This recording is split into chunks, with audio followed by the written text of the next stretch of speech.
नमस्कार। आपका अखबार के YouTube चैनल पर आपका स्वागत है। मैं हूं प्रदीप सिंह। जहांगीरपुरी, दिल्ली के जहांगीरपुरी इलाके में रामनवमी के जुलूस पर हमला हुआ। हमले के बाद तरह तरह के बयान दिए गए। जो हमलावर थे उनके बचाव में कहा गया कि मस्जिद पर हमला करने आए थे, कहा गया कि मस्जिद पर हमला किया, कहा गया कि मस्जिद पर झंडा फहराया, भगवा झंडा फहराया। इस तरह की तमाम बातें कही गईं जो सब झूठी निकली। जो वीडियो एविडेंस है उसके मुताबिक न तो कोई मस्जिद के अंदर गया, न मस्जिद पर चढ़ा, न भगवा झंडा फहराया। वहाँ से पत्थरबाजी हुई। मस्जिद के पास से जब जुलूस निकल रहा था तब पत्थरबाजी शुरू हुई। पेट्रोल बम फेंके गए। पुलिस पर भी फायरिंग हुई। जिसने फायरिंग की थी वो गिरफ्तार हुआ, जिसने हथियार दिया था वो गिरफ्तार हुआ, और उसके अलावा लगभग 23-24 लोग वीडियो एविडेंस के आधार पर आइडेंटिफाई करके गिरफ्तार किए गए।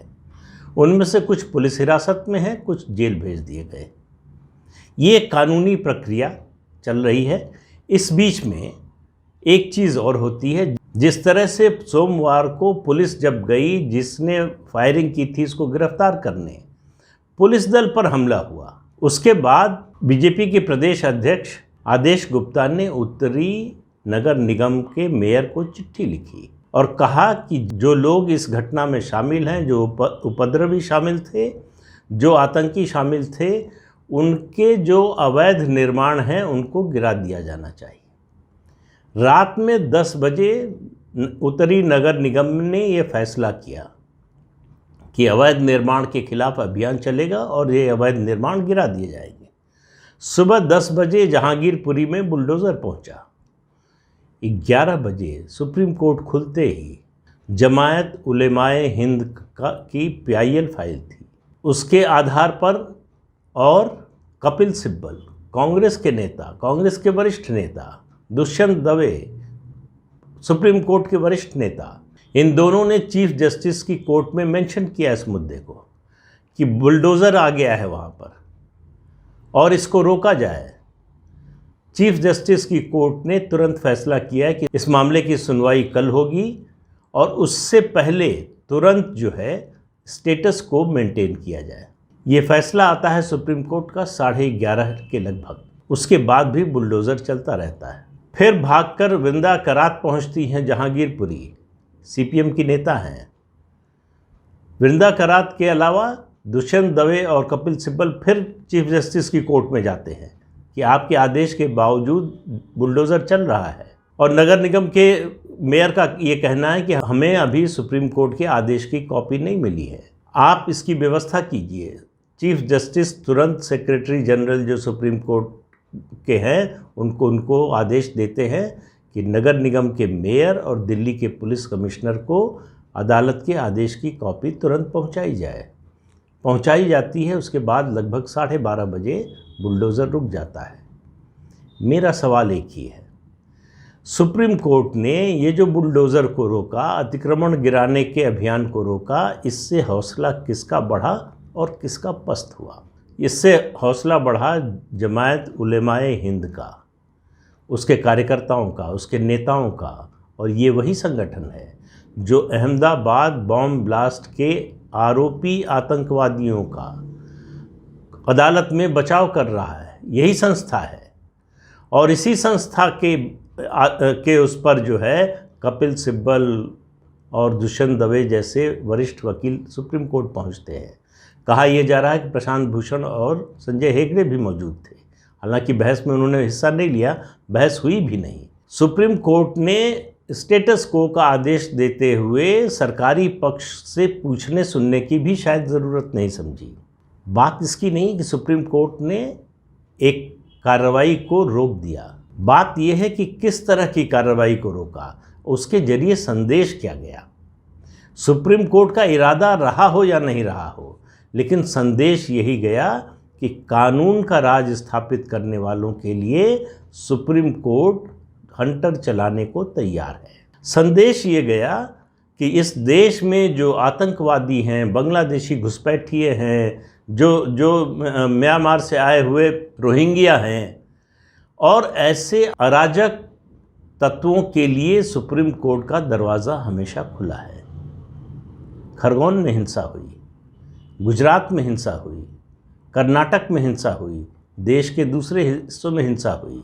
हिंदुओं के धार्मिक जुलूसों पर, रामनवमी पर, वर्ष प्रतिपदा पर, हनुमान जन्मोत्सव पर जो भी जुलूस निकले उन सब पर हमला हुआ और हमले की घटना में सैकड़ों लोग घायल हुए।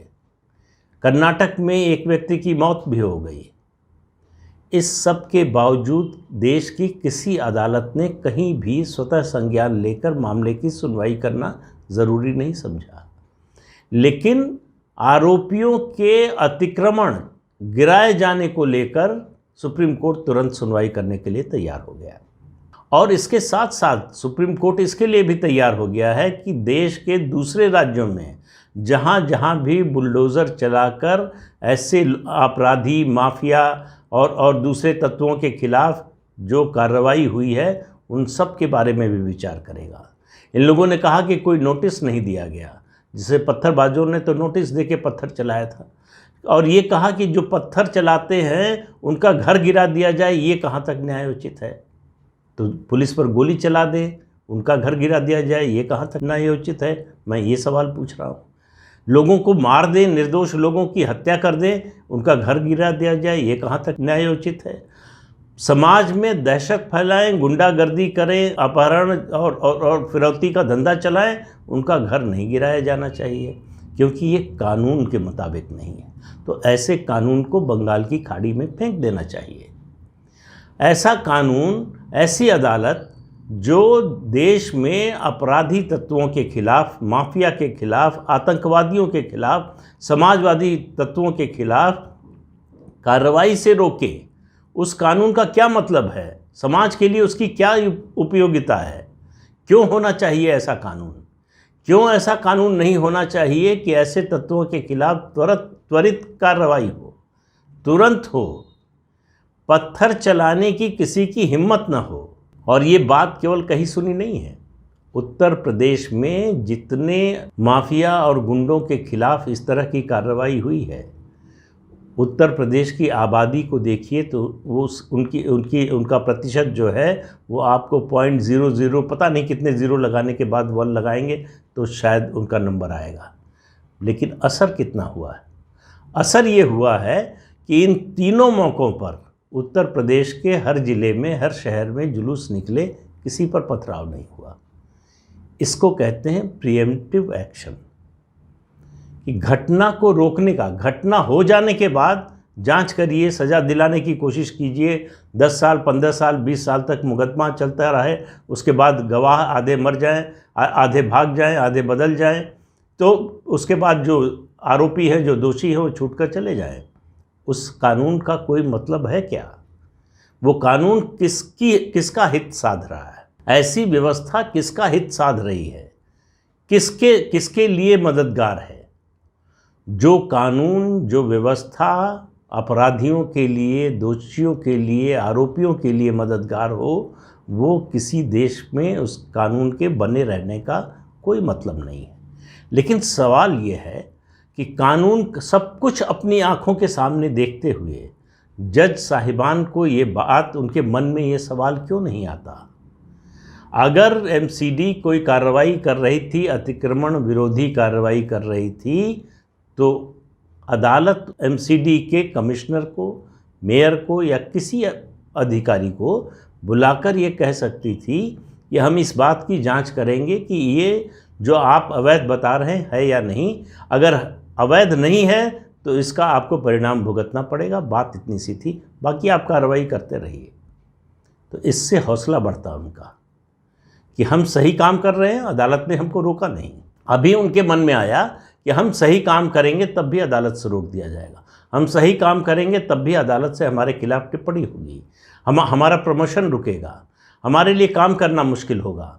और आज दिल्ली के जहांगीरपुरी में सबसे ज़्यादा खुश होंगे वो पत्थरबाज, जिन्होंने पेट्रोल बम फेंके, जिन्होंने फायरिंग की जुलूस में शामिल लोगों और पुलिस पर।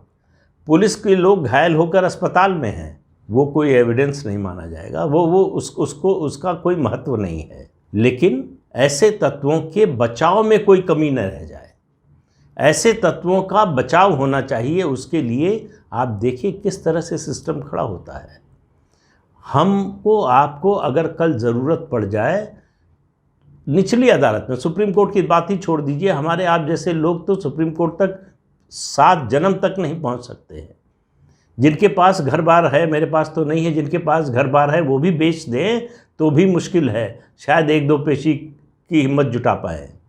ये जो वकील हैं ये आसानी से नहीं मिलते और मुफ्त में नहीं मिलते, बहुत पैसे लगते हैं।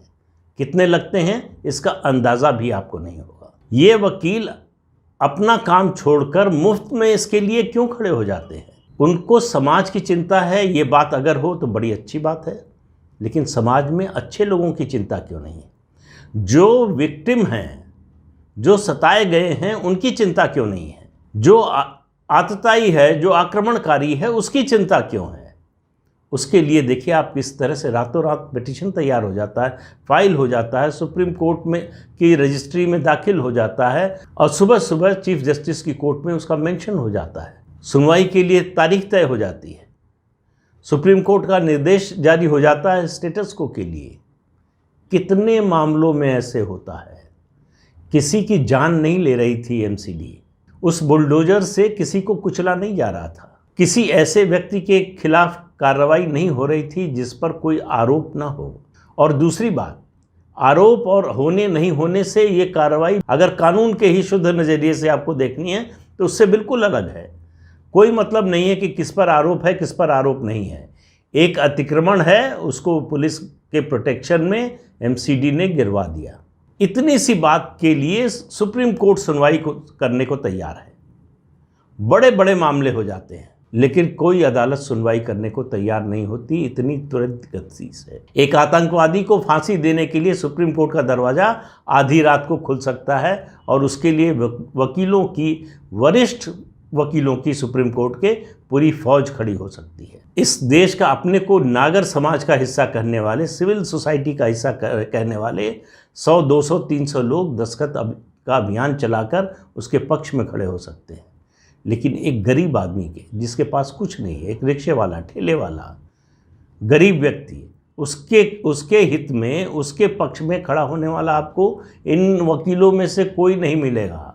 कोई उदाहरण ऐसा नहीं मिलेगा कि ऐसे गरीब व्यक्ति के पक्ष में ये खड़े हुए हों। मेरा तो सवाल यही है कि ये हर बार क्यों ऐसे लोगों के पक्ष में खड़े होते हैं जो देश विरोधी काम में लगे हैं, जो समाज विरोधी काम में लगे हैं। उन्हीं के लिए इनकी जो संवेदना है वो क्यों जागती है? उसके बाद इनकी संवेदना कहाँ सो जाती है? द कश्मीर फाइल्स, विवेक अग्निहोत्री की जो फिल्म है, सुपर डुपर हिट फिल्म, 1990 की बात कर रही है। आज हम 2022 में हैं। 1990 से 2022, 32 ईयर्स। आपको लगेगा कि इतना लंबा समय हो गया, कितनी पुरानी बात कर रहे हैं, कितना कुछ बदल गया होगा। 1990 की घटनाओं के संदर्भ में उस फिल्म में एक डायलॉग है कि सरकार उनकी होगी लेकिन सिस्टम हमारा है। यही हो रहा है आज भी, 32 साल बाद भी। सरकार भले ही भारतीय जनता पार्टी और प्रधानमंत्री नरेंद्र मोदी के नेतृत्व वाली हो, लेकिन सिस्टम उनका है, तो सिस्टम उनके लिए काम करता है। वो सरकार के साथ काम नहीं करता, सरकार के सही कामों के साथ नहीं खड़ा होता, वो सरकार के सही काम को रोकने के लिए खड़ा होता है। अब आप देखिए सिस्टम किस तरह से काम करता है। ऐसे लोगों को कैसे जमानत मिलती है? एक हाई कोर्ट कहता है कि 8-10 करोड़ का घोटाला कोई बड़ा घोटाला नहीं है, तो इसलिए इनके खिलाफ जो है आप लुकआउट नोटिस भी ना जारी कीजिए, इनको देश विदेश घूमने दीजिए और पैसा जुटाने दीजिए। ये मैं अपनी ओर से कह रहा हूँ, और पैसा जुटाने दीजिए और बड़ा घोटाला करने दीजिए। जब ये 100, 200, 1000, 2000 करोड़ का घोटाला कर लेंगे तब हम सुनेंगे कि भाई इनको बाहर जाने देना चाहिए कि नहीं देना चाहिए, और तब तक वो भाग चुके होंगे। उसके लिए जिम्मेदार कौन होगा? तो ये सिस्टम जो है, जब तक ये सिस्टम नहीं टूटेगा तब तक हम आप सरकारें बदलते रहें, कुछ नहीं होने वाला है। सरकार आएगी तो क्या करेगी? काम करने की कोशिश करेगी, अच्छा काम करने की कोशिश करेगी, कानून के मुताबिक काम करने की कोशिश करेगी, कानून का राज स्थापित करने की कोशिश करेगी। लेकिन उनका जो सिस्टम है वो ऐसा होने नहीं देगा। कदम कदम पर आपके रास्ते में रोड़े अटकाए जाएंगे और आप चाह कर भी कुछ कर नहीं पाएंगे, क्योंकि आप उस सिस्टम के खिलाफ जाने के लिए जो ज़रूरत है, कानून को तोड़ कर जाने की ज़रूरत है, वो नहीं करेंगे।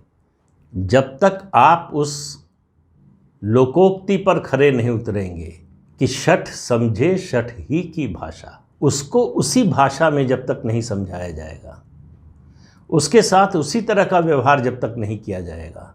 कानून बनता है आम नागरिक की सुरक्षा के लिए, उसकी सहायता के लिए। कोई कानून दुनिया में इस उद्देश्य से नहीं बनता कि आम आदमी, गरीब आदमी, निरीह आदमी, असहाय आदमी के विरोध में खड़ा हो जाए। अपने देश में यही हो रहा है और ये रुक जाएगा, इसके अभी कोई संकेत नहीं दिख रहे हैं। तो इस अंक में इतना ही। अगले अंक में फिर मिलेंगे किसी नए मुद्दे के साथ। तब तक के लिए इजाज़त दीजिए। नमस्कार। आपसे अनुरोध है कि ये चैनल देखिए, शेयर कीजिए, लाइक कीजिए और सब्सक्राइब ज़रूर कीजिए। नमस्कार।